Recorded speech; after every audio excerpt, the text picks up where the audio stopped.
I'm not just talking about guys that I like or guys that I think are good wide receiver twos. No, I'm trying to talk about guys who have the potential, whether it's just through performance or through injury, have a potential at the wide receiver position to win your fantasy football championship in 2025. So today I'm going to give you my 3 favorite round 10 or later wide receivers that I think have league winning upside going into 2025. So the first wide receiver on the list for me, going at pick 114, going in the middle of the 10th round, is Keon Coleman. Now, I do know that in his rookie season, Keon Coleman kind of underwhelmed. He really didn't live up to the potential that you would expect out of a first, second round pick in the NFL draft. I know he went in the second round, but it was right there on the fringe, I guess you'd say. There was just too much target competition on this team for him, and he really did underperform in his rookie season. So why do I have faith going into next year? Well, everybody talks about second-year wide receivers, second-year wide receivers, second-year wide receivers. He's going to go into another season, another offseason with Josh Allen, who's arguably the number 1, if not top 5 fantasy QB for any wide receiving room and any running back room in the NFL. He's also going to be attached to a top 10 offense, which again, if we have an opportunity to take people that are in a top 10 offense, those are great people to take swings on. So you have Josh Allen, you have a top 10 scoring offense going into 2025, or at least we're projecting it to be that way. He's also going into a season where his biggest target competition is going to be Khalil Shakir. He is going to be, at the worst case scenario going into next year, the wide receiver number 2 on this team.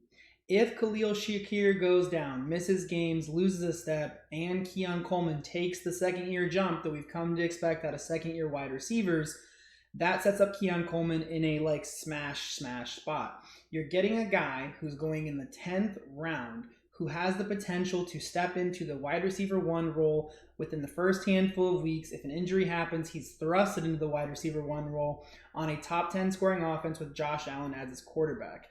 It also sets you up in a position where, again, you're getting a guy in the 10th round who realistically could finish as a top-end wide receiver 2 in fantasy football. Now, he may not finish the whole season as a wide receiver 2 in fantasy football, but he has a potential from the time where he's the wide receiver 1 or slowly shifts into that role from that time frame to outpace a lot of other wide receiver 2, wide receivers 3s in the NFL and easily solidify himself as a wide receiver 2.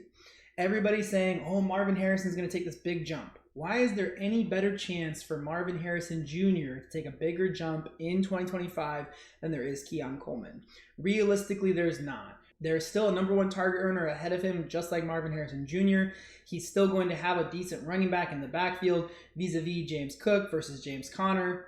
But the bigger upside, again, for Keon Coleman is that he has Josh Allen. He doesn't have Kyler Murray. Keon Coleman going in the next season has an opportunity based on his situation, based on the depth chart, based on his draft capital that he has associated with him, and based on the flashes that we saw last season for him to take a dramatic step up, become the wide receiver 1 or 1B on this team, and be a late round wide receiver who you're taking in the middle of the 10th round, who could be an easy wide receiver 2 on your team and lead you to a fantasy football championship in 2025.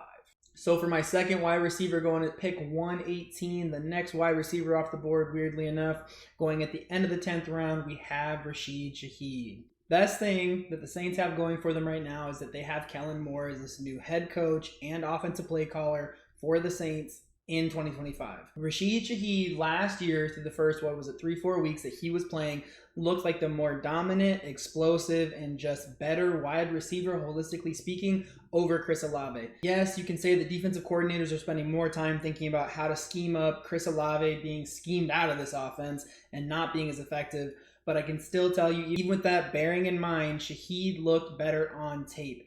You also are getting a guy who's behind Chris Olave, who's had a concussion issue ever since college. I would be shocked if Chris Olave makes it through the entire 2025 season. I believe he's going to get another concussion. I believe there's a good chance he retires before the end of the season because of his concussion problems. I also know we're getting Alvin Kamara a year older. There's a good chance that Chris Olave and Alvin Kamara miss sizable chunks to huge portions of the season.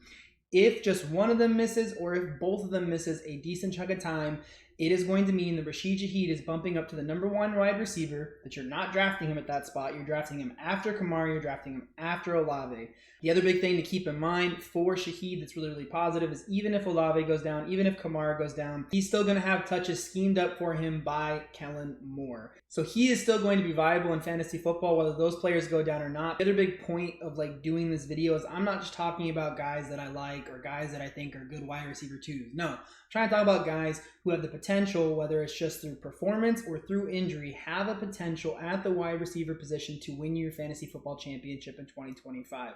Rasheed Shahid, much like Keon Coleman, provided the opportunity. I mean, heck, even provided the opportunity that Olave and Kamara stay healthy with Kellen Moore running this offense. There's a chance that he finishes as a quality wide receiver 3. There's a decent chance that he is a good flex option for you, especially against teams that can't stop the pass, that have a decent offense as well, because then they're going to score a lot of points. You can imagine a world where he is a great flex play, but if those injuries do occur to one or both of those players, it is going to put Rasheed Shahid in a position where he could be a legit wide receiver 2, someone that you're drafting in the end of the 10th round. You're basically just kind of throwing darts, hoping somebody hits. He is another guy, just like Keon Coleman, who has a crazy, crazy high upside for this late of a round pick going into 2025. Okay, so maybe you're saying to yourself, Ethan, those guys are going in the 10th round. Maybe you're saying that's not late enough. I need someone else that's going late. Okay, I'll give you somebody that I think is woo, under the radar. I would be shocked if anybody out there is talking about him. I feel like last season there was a lot of negative connotation around him in fantasy football. That's none other than Wan'Dale Robinson going at pick 165 towards the end of the 14th round. Now you might be saying to yourself, how is he going to win me my fantasy football championship in 2025? Now I can confidently tell you I don't expect Wan'Dale Robinson to be a wide receiver 2. I think he's more of a wide receiver 3 flex play, kind of like I said, worst case scenario for Shahid was. That is what I think his ceiling is more of a flex play throughout the season. If we get Jackson Dart, I think again, you're going to get a little bit more of a mixture of what you get between Jameis and Russ, where it's not this perfect guy who's only throwing the deep ball and really isn't that great, but you're also not getting the gunslinging guy. That you're getting somewhere in the middle who's a little bit more mobile, who will help him extend plays more often. What I think this does for Wan'Dale, much like last year, he is the only other real viable option on this team. I think last season, again, a lot of people called him the PPR scam. I really don't see that. I see a Giants team who's trying to take a step up. We have Brian Daboll who needs to win games. I understand that they're trying to improve their defense. They brought in Cam Scatterboo for the run game. So yes, they're trying to bolster this team as more of a defensive pound the ball kind of team.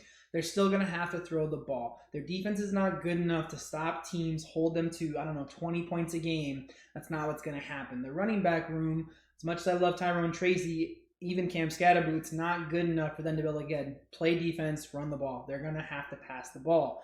Like I said, Russell Wilson is not going to be the starter for this team for more than 4 or 5 weeks, if that. But if there's a reality that I think is pretty realistic, where Brian Daboll's feeling the pressure, we're putting in Jameis, we're putting in Jackson Dart, there's a reality where Malik Neighbors is drawing so much coverage, so much attention that Wan'Dale gets to do what he did last year, and he gets you pretty consistently 13, 14, 15 PPR points per week as a flex play for you. And there could be potential for spike weeks depending on how high scoring the games actually are. What I can say is that he can't play or be any worse than how he was with Daniel Jones, especially with Jameis or Jackson Dart. There is a real reality, as far as I'm concerned, where Wan'Dale Robinson comes in, gets a decent amount of targets as the second option on this team. If Malik Neighbors does go down, then he's the #1 option on this team, and then he's a horrible wide receiver 1, but then he's overtly fantasy viable. Taking Wan'Dale this late is a fantastic dart throw based on the production that he had last season and based on the reality that we would expect him to take a step up with elevated quarterback play and a Brian Daboll who needs to score points to win games going into 2025. Which is why I think he is a great pick this late, almost in the 15th round, to be a week in, week out, depending on the matchup, flex play, who in the playoffs, in your championship run, could be the piece that you need to put you over the edge to win your fantasy football championship in 2025. All right, so those are my 3 late round wide receivers that I believe have league winning upside going into next season. Hopefully this helps you get just a little bit closer to winning your fantasy football championship in 2025. Hopefully I'll see you guys again real No, hopefully you guys will actually see me again real soon. And until then, y'all have a blessed day.